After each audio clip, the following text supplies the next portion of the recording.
Maritime Radar, brought to you by the Nigerian Shippers Council.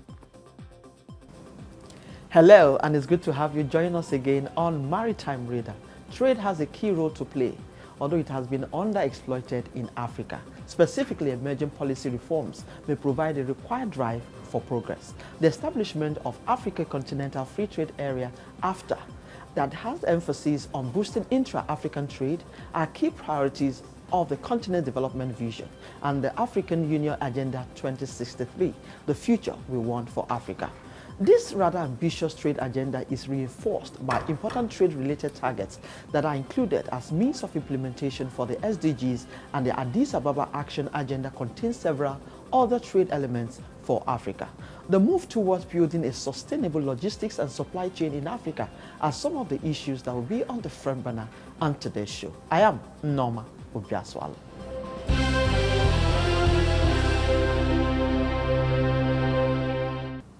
In Africa, both the processes and degree of regional integration have lagged behind. Expectation and many political commitments have either not been translated into policy and regulatory reforms or are simply not implemented.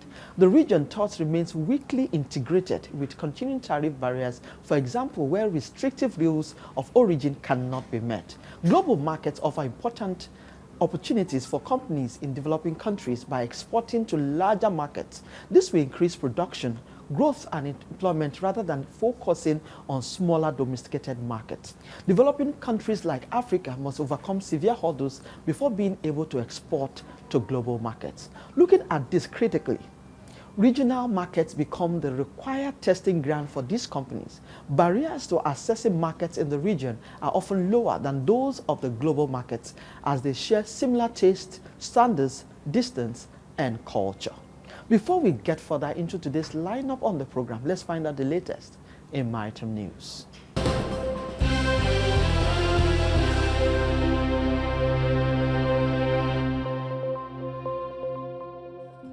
President Bola Tinubu has instructed the National Single Window Steering Committee to ensure that the trade facilitation platform becomes fully operational by the first quarter of 2026.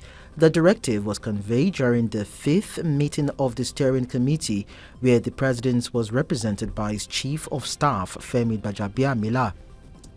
Gbajabiamila linked the urgency of the NSW rollout to the recently enacted Tax Reform Act signed into law in June and the administration's broader aim of achieving a $1 trillion economy, emphasizing the importance of financial and trade sector reforms as integral to national economic transformation.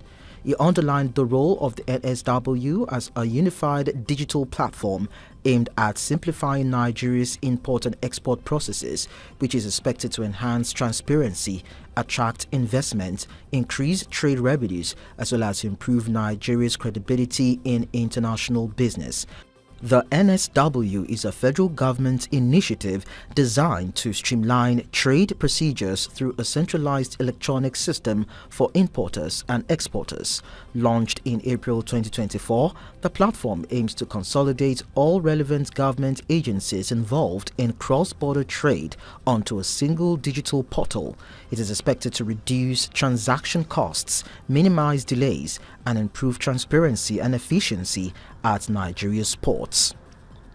The Nigeria Shippers Council has called for a shift from bureaucratic processes to tangible outcomes in the federal government's Blue Economy agenda.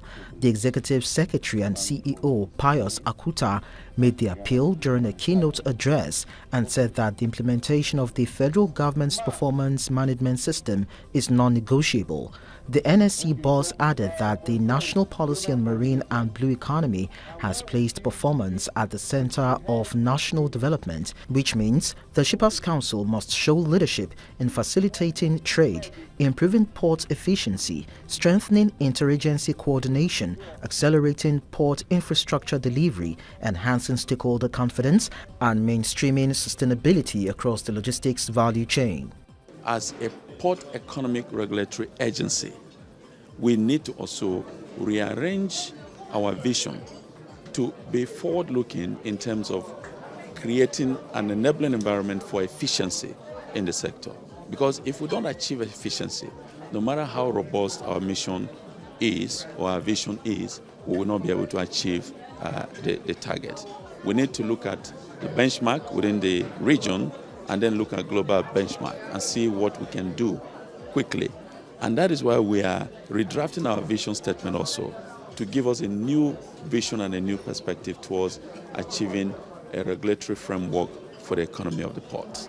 Speaking earlier, the Director, Strategic Planning and Research Department of the NSC, Rotimi Anifuwoshi, explained that the management system retreat would witness the validation of the Council's recently concluded strategic planning session and the signing of the performance bond between the Executive Secretary and the heads of departments and units. Today, we will be marking a significant step in the evolution of our organization, a moment that will reaffirm our shared commitment to accountability, result-based performance, and continuous improvement in service delivery. It is expected that there will be a collaboration with terminal operators and customs to help develop an integrated dashboard that will track real-time vessel and cargo processing metrics to ensure that cargo clearing timelines in Nigerian ports are reduced to match regional benchmarks.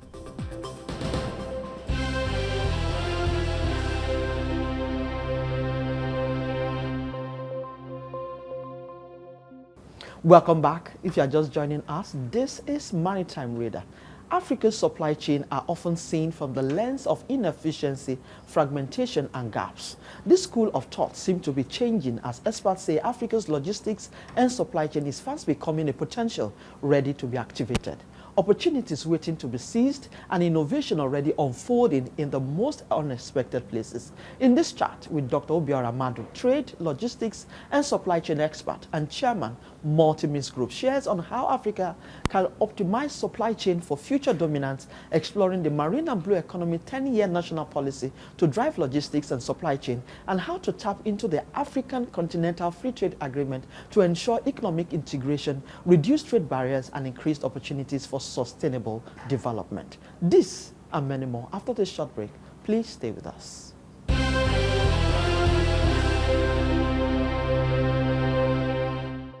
Dr. Obiora, it's good to have you join us again on the show.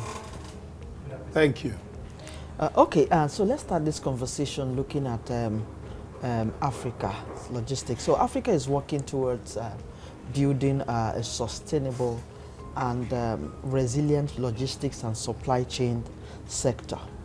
But there seem to be a multifaceted developmental challenges to be addressed. Talk us through the challenges that seem to be hampering this beautiful effort to move away from the challenges of infrastructural gap, collaboration, leveraging on technology, capacity building in terms of training and education.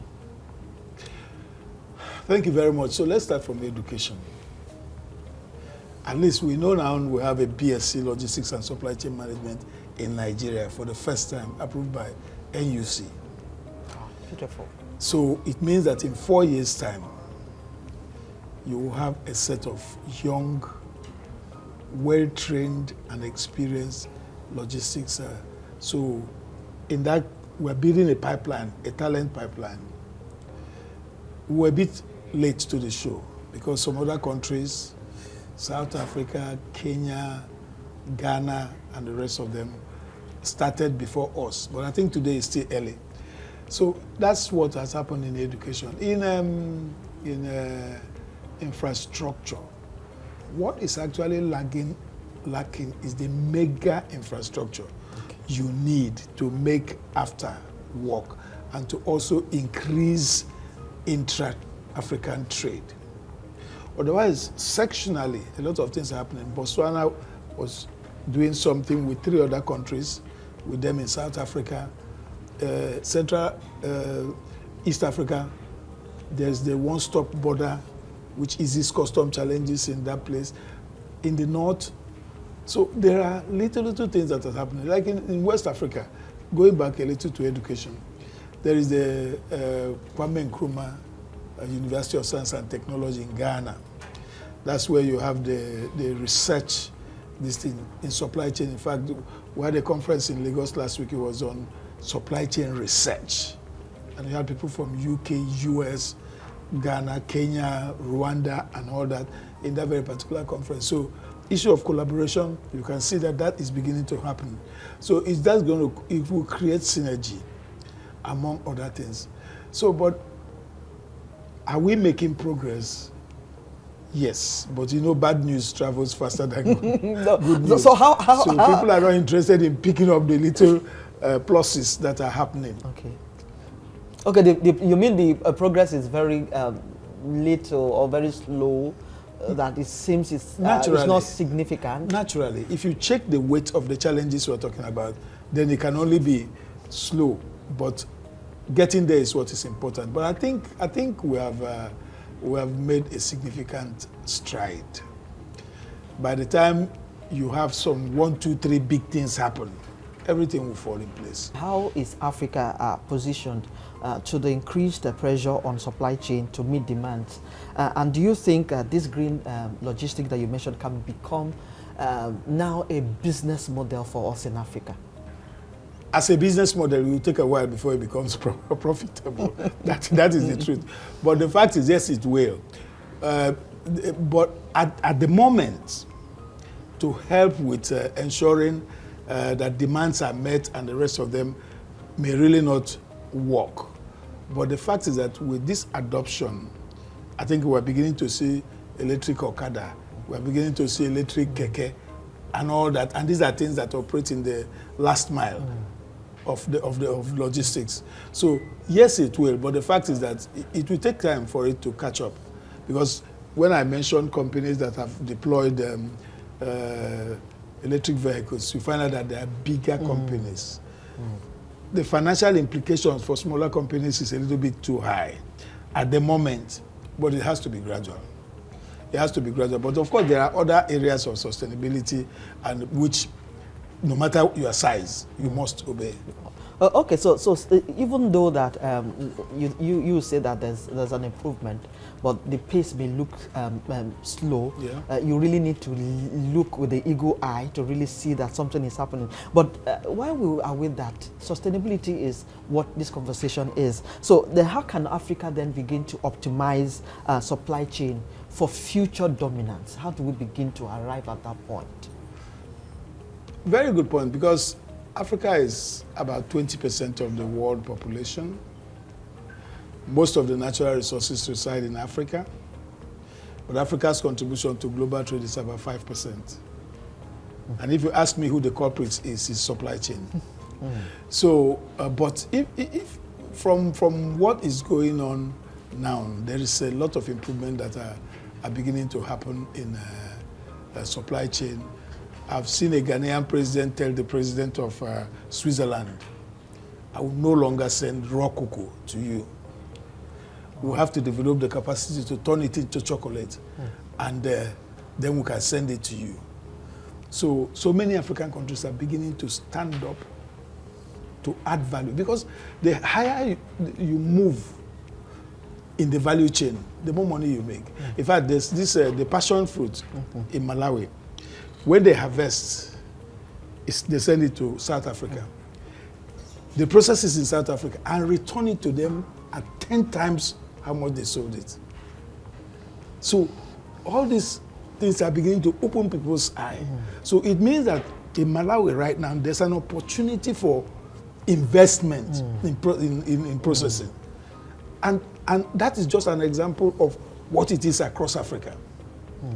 So we'll be looking at what does it take to get to this point of adding value to whatever it is and moving from potential to opportunity, because you said 10 times of what the original price should be. So what is the cost of getting to this point where we can add more value, then turn potential to opportunity? Then look at coming home to our ministry, the 10-year policy. What is the place of supply chain in all this? But that would be after this short break. Please stay with us.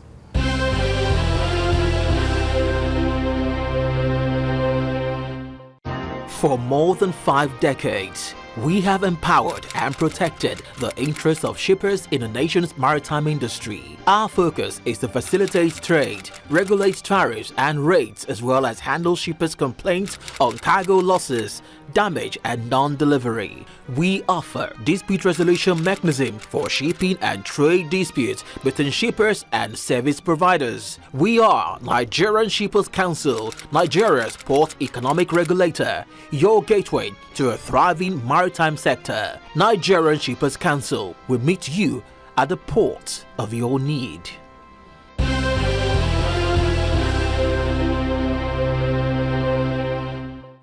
Welcome back. If you're just joining us, this is Maritime Read, and I still have with me Dr. Obiora Madu.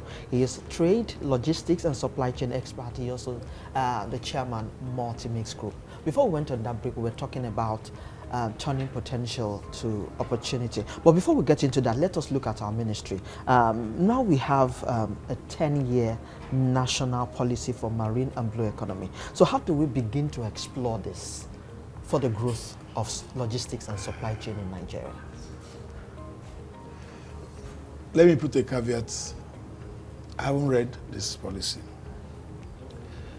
But I know that the level of understanding of what logistics and supply chain is at this policy-making level is low. That is reality. I know they will also have worked with experts, because the fact is that the blue economy, logistics and supply chain, is a massive opportunity in the blue economy. That needs to be tapped. Of course, of course. I mean, there's no two ways about it, because Shippers Council is generating money as a result of it. NIMASA is generating individuals and several organizations. So it's a very, very solid opportunity that we cannot afford to miss. But what I'm afraid of is the integration aspect of the supply chain. If you look at the ministry, the blue economy is not only the blue economy ministry. There is the water resources. There is agriculture. There's fisheries. There's fisheries. So there's tourism. My fear is around integration, actually, because right now in supply chain, if you don't integrate, you're wasting your time. Oh, okay, so still on supply chain. So how do we begin? You mentioned before we went on that break about value addition. So how do we begin to move from where we are, where we just have it raw, to what it should be? For instance, moving from potential to opportunity, then from extraction, which is where we are, to value addition, and many more of this movement from A to B. Well, you know that the opportunities are in those potentials that we are talking about. For example, if you are talking about where you are talking about the untapped talents, youth population, you're talking about infrastructure that is not working. These are part of where this is. So how do we get there? Like, let's start from value addition. We need to be deliberate about it. You know, for example, in America, if you go to SBDC, Special Business Development, if you attend their course, SBA will probably guarantee a loan. You get that loan and do business. If your business fails, you remove it from your head and you take a walk. They are looking at, even if it is only 30% that worked out of the whole lot, the multiplier effect in the economy is what they... That is the kind of thing we need to emulate. Not when they say they've created an incentive for this category of business, then people who have no business in that category will be the one to get the finance. Everybody says SME is the engine room of economy. So tell me, how much attention are we paying to them? What preferential treatments are they getting? You use the same credit. What incentives are they getting? You use the same credit terms you use to analyze the big companies, use it for the smaller companies. It can't work now. So that's why I'm saying we need to be deliberate about it. 1, 2, 3, 4, 5, 6. We've seen your capacity. Come. give them the money, put people on their board. That experience. Yes, they try to do it sometimes. There's the one they call SMEs. Okay. But unfortunately, as usual, the same reason for which SMEs was created ended up being the reason why SMEs could not access SMEs. Because it was structured that way. There was supposed to be some kind of it's equity. And after a while, they will exit. So if such a thing can be structured and deliberately applied, take strong people, small number at a time. It will take just a short while before things happen. But the thinking in the public sector and the thinking in the private sector are not the same. Okay. Because we're talking about incentives. We're in a meeting with the public sector people, export expansion grants. So somebody raised up his hand and say, look, last year we wasted 11 billion in export expansion grants. And I raised my hand. I said, my friend, we did not waste. We invested. That I participated in the the evaluation of that very particular project. I visited companies. I saw plants. I saw a lot of things that has happened as a result of the export expansion grants. I said, how can you say we wasted? So it just tells you about the mentality, the mindset around shift. That's even one of the challenges that we need to address. That is it. So that is it. That's the only way we can move. Companies also should take a look at what is going on, make a shift in what they are doing. That's another way, because you see, you need government, you need companies together, you need development partners, you need academic institutions to be able to really make that progress that you are looking for. So, shall we get there? I believe so. Okay. Looking at the advantages, before we went to that break, we were saying 10 times value we can get if we can just move from extraction to their value addition. Yes. So why are we not thinking towards that, looking at the benefit? Is it that it's not just really seen, or is something that is not doable? See, are we aware of the benefits? The answer is yes. Why are we not doing it? That one I cannot answer. See, in 1990, there was a fund provided by ADB called Export Stimulation Loan. It was in foreign currency. And when it came in, as usual, people saw it as their own share of the cake. The funds were guaranteed by the Nigerian government. But eventually, 41 companies came into existence. The whole idea, because cocoa, we have banned cocoa, exporting cocoa as raw before, but we didn't have processing facilities, so we have to reverse ourselves. Mm-hmm. So the whole idea, so we keep going. All those things were to promote this thing. Those 41 companies are all dead. The only thing we're adding value now is that you cannot export raw is palm kernel. Oh. It's either you're exporting palm kernel cake or you're exporting palm kernel oil. Okay. So that is it.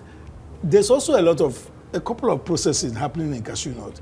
Maybe not up to this thing, but at least middle way and vacuum packed. Okay. They are shipping it. Our cashew nut, we're getting peanuts. Almost everything, even cocoa. Cocoa market is controlled by chocolate producers. So, is there an international conspiracy?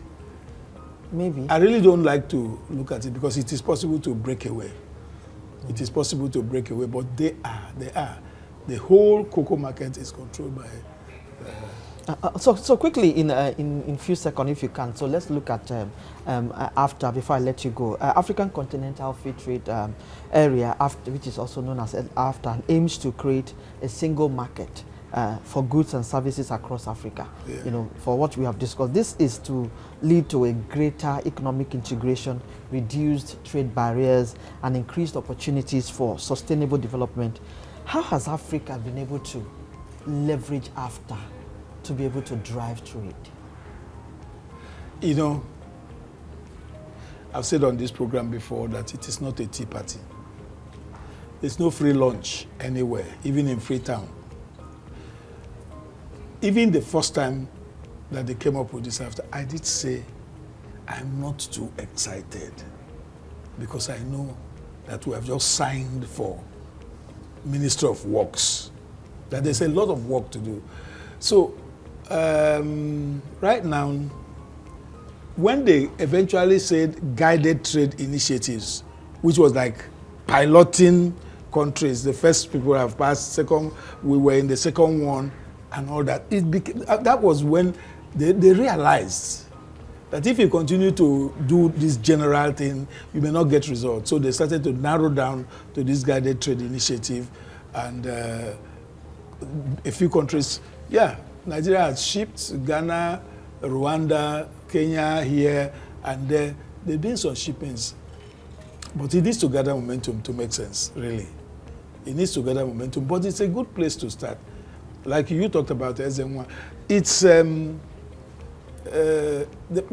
presence is already there. That presence is already there. And there are some other people. You know, I'll go back to services. There are rules for services under AfCFTA and finished goods. We are interested, we are not, nobody is talking about services, but so much services is flowing within the continent and also flowing from Nigeria that we're not capturing. Need to see. That we're not capturing. Wow. That we're not capturing. So, okay, I just believe that it's a work in progress. Yeah. It's a work in progress. We keep sowing the seed, and just as we advise that we look deeper. That's just what this conversation is. That's look it. deeper. There's something happening. There are things happening. There are things happening. You need to really look deeper. Just people should think of scalability when they are setting up anything, so that no matter how small it is, you have opportunity to scale, scale it. I must thank you very much for your time and thoughts. It's always a time to learn. Thank you. It's been Dr. Obiora Madu. He is trade, logistics, and supply chain expert. He is also the chairman, Multi-Mix Group. It's always my pleasure. A pleasure having you on the show. My pleasure. Thank you very much for your time again. Thanks.